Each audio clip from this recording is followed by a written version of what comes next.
Sadhguru, what should be the role of a good parent in today's world?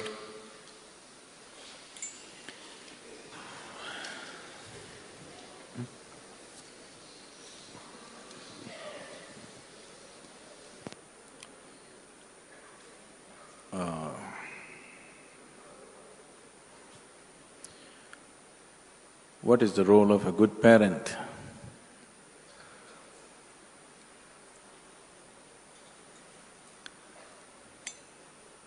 See, parenthood is a very funny thing.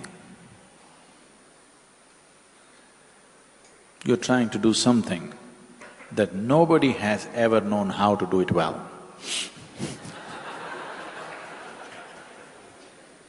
Yes? Nobody has ever known what is the best way to parent their children. Even if you have 12 children, you're still learning. You may raise the 11 properly, the 12th one can give you works, you know.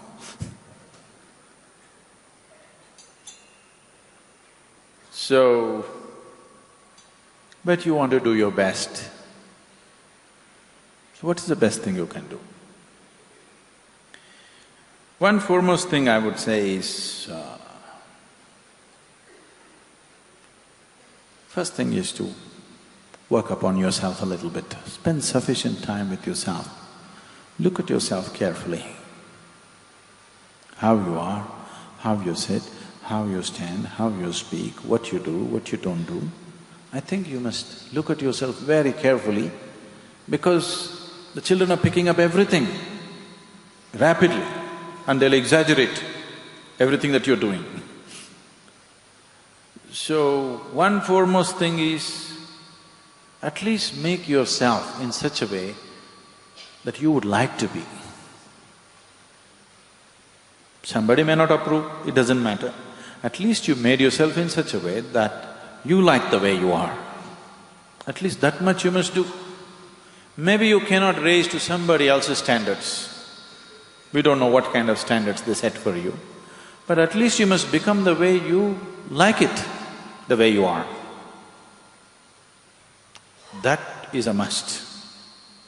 But that will only create the necessary ambience. It still doesn't make you necessarily a good parent, but it creates the necessary ambience. But creating the necessary ambience is a large part of parenthood, large part. If you create the right kind of atmosphere of a certain sense of joy and love and care and discipline for yourself and your home atmosphere, generally they grow up. Of course, you want to provide opportunities for them. Each one of us can provide opportunities only to the extent it's available to us, isn't it? Yes? You cannot provide an opportunity for which you don't have access. You'll always do according to your limitations. I'm sure in that area you'll do your best, but the important thing is what kind of human beings or brats you raise. For that, what kind of human being are you is an extremely important part of raising children. So, if your wife became pregnant, it's time for transformation for you. Because now another life is coming in, you yourself are the way you don't like yourself to be. Definitely, one more need not go that way, isn't it? So, becoming conscious of what we are doing is extremely important. What should we teach? What we should do? I think one important thing that you should teach your children is that they learn to question everything, but not with suspicion, with a genuine wanting to know. Questioning can become a very sick thing or a very healthy process. People question because they already suspect everything is evil. This is a sickness. But the basic purpose of a question is an instrument which helps you to dig a little deeper than where you are, isn't it so? Yes? Question is essentially an instrument with which you can dig a little deeper. That's the purpose of a question. If you just bring this into your child's mind, that a child can question anything, including you, the way you are, if you allow that, in a healthy way, not in a sick way, questioning things because you think something is wrong with everybody. If you bring this, the child is constantly exercising his intelligence. This will not ensure whether he's going to become a doctor, engineer, this, that, but one thing is clear, his intelligence is active. If you anyway put him through the necessary physical paces to give him a healthy body and an active intelligence, and of course some level of education according to what you can afford, and you bring him up without any sense of identity. Without any sense of identity, if you can bring him up, if you do not entangle his intelligence by being identified to this or that he's willing and open to everything, if you bring him up this way, the best possible that he can make out of his life, he will do. He may not become like somebody else, but he will grow to his maximum potential. Of course, it depends on along the way who he meets, what happens, what situations he gets into, whether he comes into a spiritual space or he goes into a war zone, where he ends up, who knows? Those things you cannot control, isn't it? But if you create an atmosphere of love, meditativeness, openness, when you're not identified with anything, naturally there is no sense of prejudice. If you bring up a child free of prejudice, in a loving, very open atmosphere, generally they do well, but there is no guarantee. Because there are other influences in the society, you don't know into whose hands they'll fall tomorrow morning. Yes? You may be doing your best, tomorrow morning into whose hands your child will fall. There is no insurance or guarantee.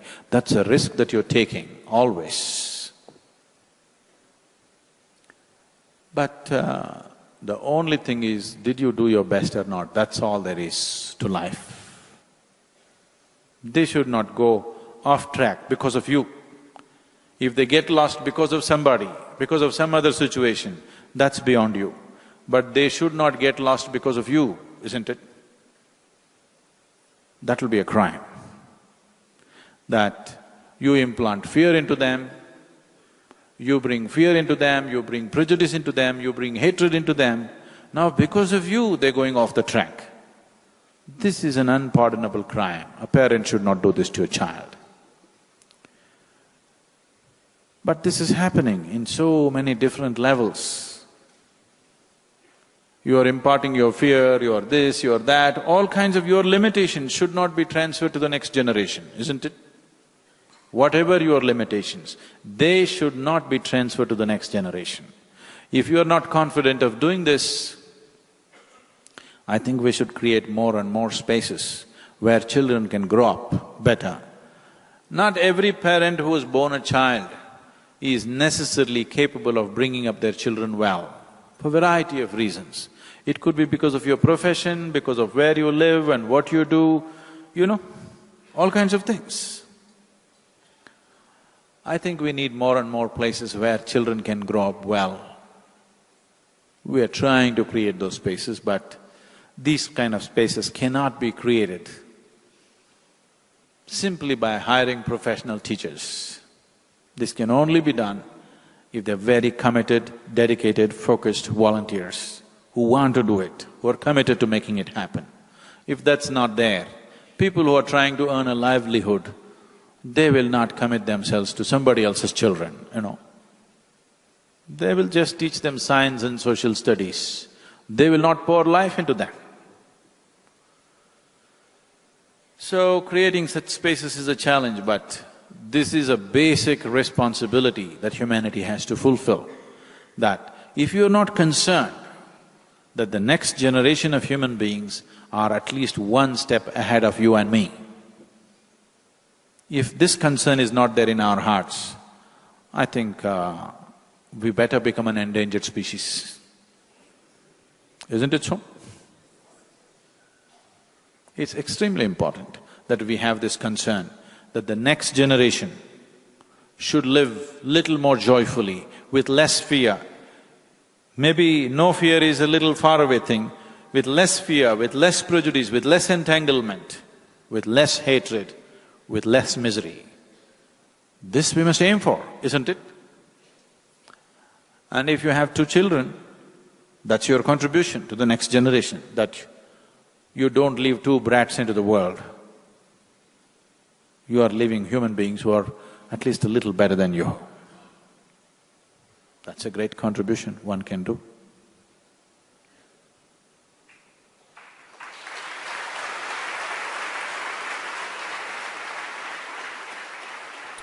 The man with 2 hands.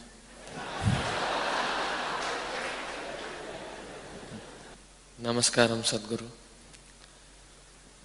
I just want to know the basic difference of the way of Shiva and the way of Buddha.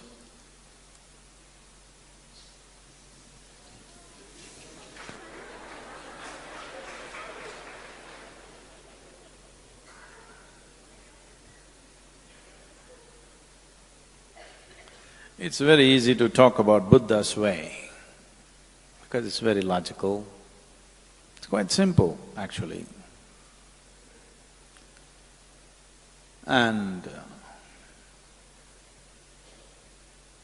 it's very long drawn-out process. Generally, the methods that Gautama gave to people were always a question of a few lifetimes. You can clearly see this today. The Buddhists are always talking about this, particularly the Tibetan Buddhists, who are the best known Buddhists in the world today for whatever political reasons.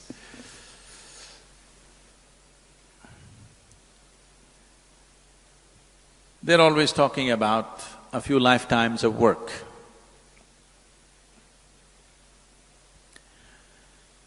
So if you have that kind of patience, that you're willing to work for a few lifetimes, Gautama's ways are very efficient, very logical, scientific, step-by-step process that one can take, because this is a path of awareness.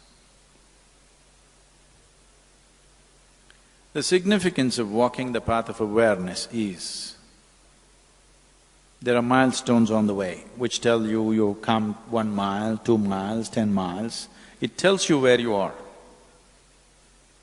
That is the most important aspect.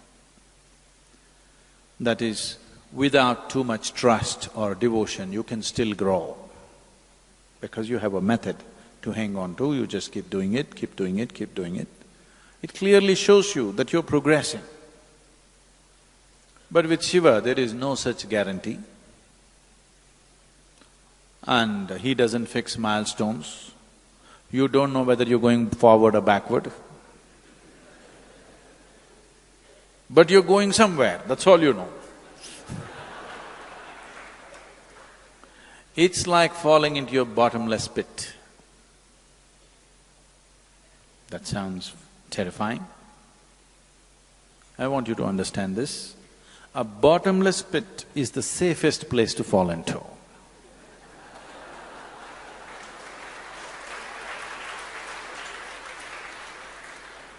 A pit with a bottom is dangerous. A bottomless pit is absolutely safe. Your life is done. If you just jump into it, it's done. Simply you fall. If you ever do… Has anybody done skydiving? You did?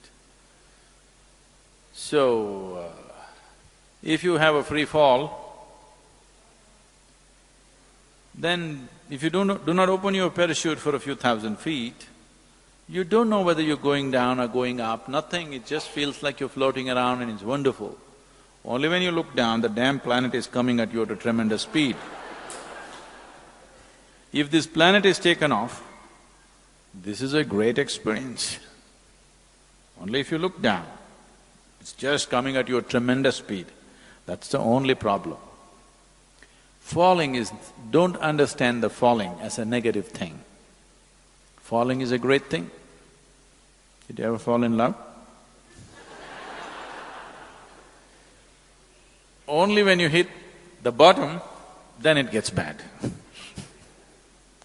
If you fell into your bottomless pit, then there is no problem. So Shiva is a bottomless pit. His methods are very different. But you cannot limit him that way because with 7 different disciples, the 7 Saptarishis, the celebrated rishis of the yore, he taught 7 basic ways in which a human being can explore his consciousness. From these 7, in multiples of 7, it went further, and 112 different ways he explored, and he said, this is all. There's a beautiful story. No time for stories.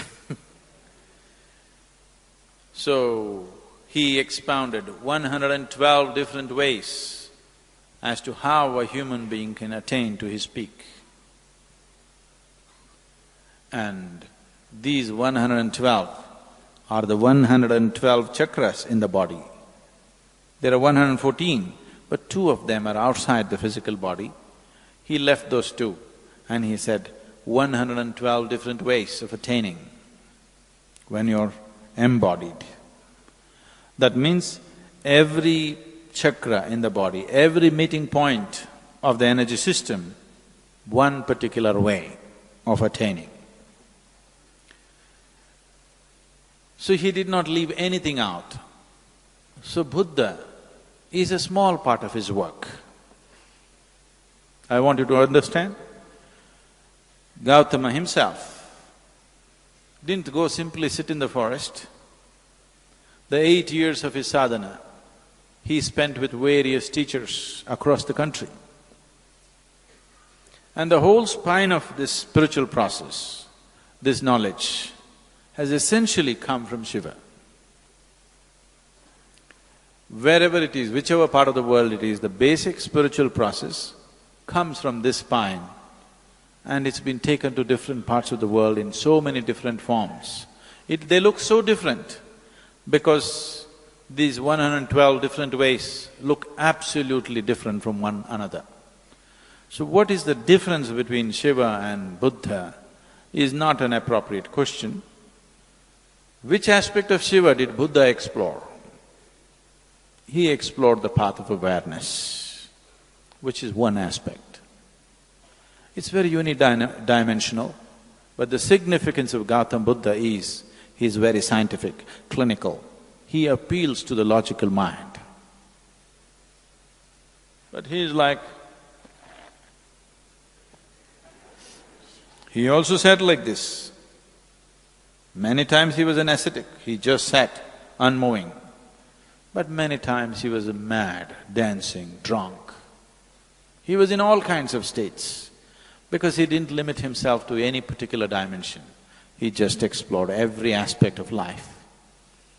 So what you call as Buddha's way is just one aspect of these 112 different ways. And so many others have brought so many other aspects, but individual ways. Of the 7 disciples, of the 7 Saptarishis, the one who walked south. South means anything south of Himalayas is south. I'm talking to all the Mumbai people. Anything south of Himalayas is south. So Agastya walked south. And he became particularly active beyond the Vindhya mountains. You know that story about Vindhya mountains, bowing down to Agastya Muni, and he never came back, so you know that story? No. You must learn something about India. So particularly the Deccan Plateau, he spread himself in such a way, every human habitation in Deccan Plateau he touched. Wherever you see, you will hear something about Agastya Muni. And he started this action for rural rejuvenation. He did not leave a single human habitation. He brought spiritual process to everybody's life, the whole population. They say he lived over 4,000 years. We don't know how long he lived, but definitely his lifespan was not a normal span of life, it was extraordinarily long. When you just calculate the mileage that he covered, if you had put a speedometer on him and seen how many miles he covered, you could see it's an extraordinary length of time. We don't know whether it's 400 years or 4,000 years, people say it's 4,000, but definitely he lived very long. And he touched every habitation and made sure a spiritual process became a living reality for them. We are still enjoying his work, I want you to know. The southern part of India is still enjoying his work. A certain, without knowing why, a certain level of settled nature that you see is his work. Because he brought yoga into people's lives without a label, without a format, just like life process. As you wake up in the morning, brush your teeth, cook, eat, all this he made it into a spiritual process, and we are still enjoying the benefits of that.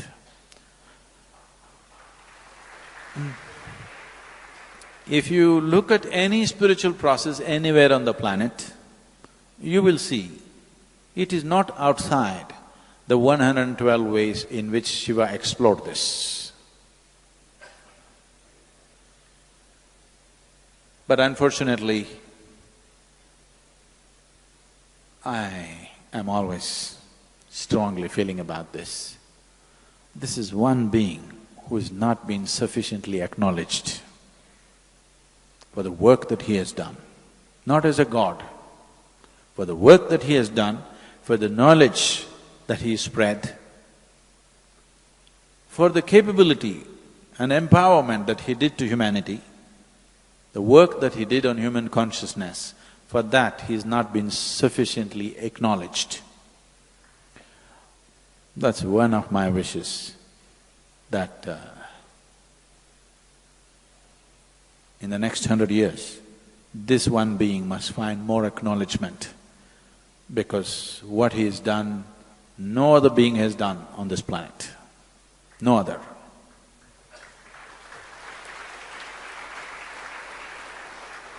People have explored fragments of human consciousness. They have found one doorway here, one doorway there, how to get there. Nobody has explored, nobody has propounded every possible doorway to human consciousness. You can use every point in your body as a pathway, as a doorway to your consciousness. That's how he propounded. The Shiva Sutras are a phenomenal work, mostly broken into pieces and ignorant people writing and rewriting without knowing the essence of it, has destroyed it in so many different ways.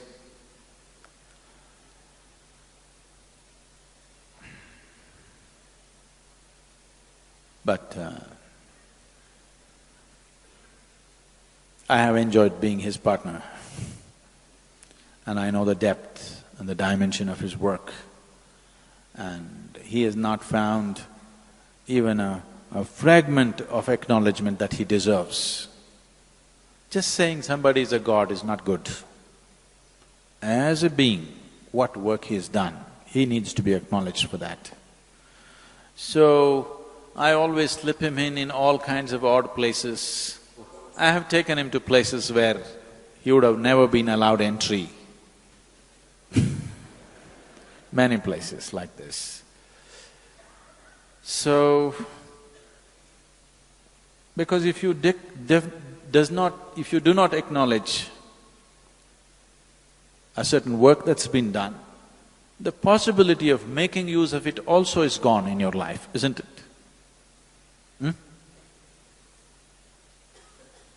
The possibility of making use of something that's available to us is better if we acknowledge, yes, this has been done. So comparing Gautama and Shiva is inappropriate. I have great respect for Gautama. He's a great being, no question. His work is phenomenal. He caused a huge spiritual wave, which is still on after 2,500 years. But it is not comparable. It is no way comparable. All we can say is, Shiva's work contains Gautama's work as a small element. It is less than 1% because out of 112, Gautama explored one. And the important thing is he marketed it well and he encouraged thousands of people to take the path. That's his success. But Shiva is a little too inebriated to do marketing. You should do marketing for him. He won't do marketing. But still, generally it's believed, this is somewhere 40 to 60,000 years ago that he started his work. But after 60,000 years or 40,000 years, it is still alive, you can't kill it. You still can't kill it, isn't it? By the time I am done with my life, I'm sure I will leave him little more popular than the way he is today.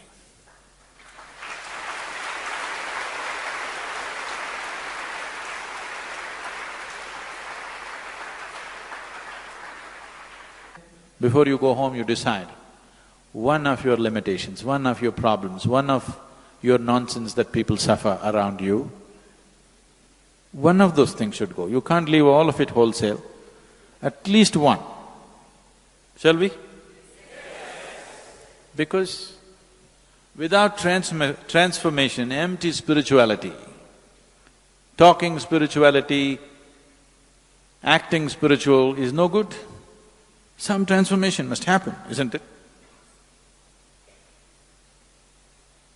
Please make that happen so that when you live, people will enjoy living with you.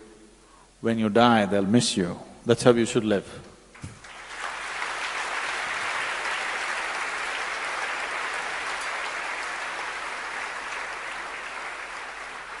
On a certain day, Shankaran Pillai's wife was particularly incensed about her husband. So she made a soup and put 5 extra spoons of chili. And she came and served it. It was hot, steaming hot. And she wants to see what happens. She wrung her hands, but he's reading the newspaper. She said, the soup is ready. She said, the soup is ready. She said, the soup is ready. I said, and still reading the newspaper. Then she wanted to see whether it will really work or if the chili powder is adulterated, not strong enough. So she thought, let her check it up, and took a spoonful and just put it. It just exploded in her mouth. Tears welled up. Tears started flowing. Just at that moment, Shankaran Pillai kept his newspaper down and came. He looked at her and said, why are you crying? She said, you know, just last year my mother died. And how much she loved this soup. When I just saw this soup bowl, it reminded me of my mother, and tears came. Oh, is that so? Don't worry, it's, what to do. We all lose our mothers and fathers sometime. It's all right. And Shankaran Pillai went back to his newspaper with the soup, and reading the newspaper, he put it in his mouth. It went boom like a dynamite, because this was a full spoonful. Tears came into his eyes. Then she came and said, "Oh, you're also emotional about my mother."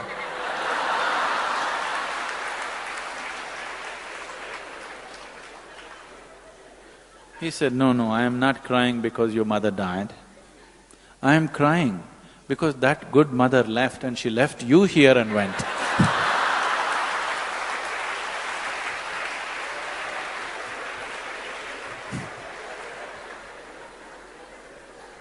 This is not the way to live. When you live, people should enjoy your presence. When you die, they should miss you. If the reverse happens, that means we've lived the wrong way, isn't it?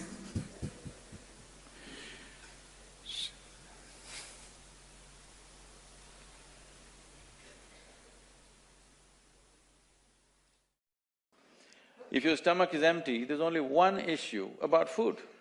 But once the stomach becomes full, you have 100 issues going on. So the nature of the human being is such, no matter what you do, you want to be something more than what you are right now. And if that something more happens, something more, it's an endless pursuit. So somewhere, a human being is seeking a limitless expansion, but trying to do it with physical…